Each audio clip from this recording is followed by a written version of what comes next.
Today we're talking about budget, part one of a two-part video. Today's part one is defining your deal breaker.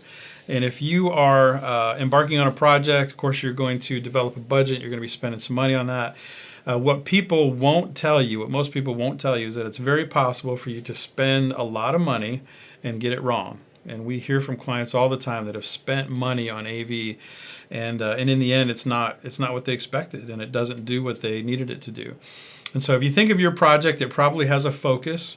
You know, maybe you're doing everything all at once, but chances are you probably have one area that might be heavier than the others, and you have a focus there.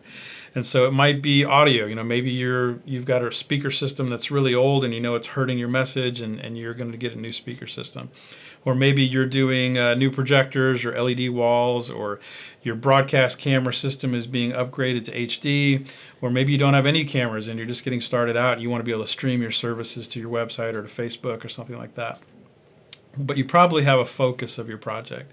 And usually there are some things within that you've got to have. You know, you must have this day one. And then there are things that you wish you had that you would like to do, you know, if budget was no object, money was no object. But you wouldn't have to do that day one if you couldn't. And I had a client once in California, and I love the way that they presented it to me. He said, as we were working on their design, he said, "We don't want any cheese." He said, "No cheese." And I love that. And what that means is they would rather have nothing than to compromise. I agree with that. I would rather wait to put something in than to water down everything just for the sake of having something. I think it's easier to tell your church why you don't have something than to have something and you got to make excuses for it because it's just kind of underwhelming or doesn't work.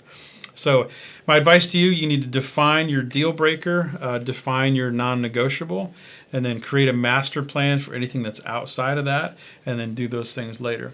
If this is a topic that you need help with, we've got a great team here that has worked with hundreds and hundreds of churches, been through this process a lot of times, and they can help you walk through this topic. So if you would like to start a conversation on that, it's really easy. Just go to avconversation.com.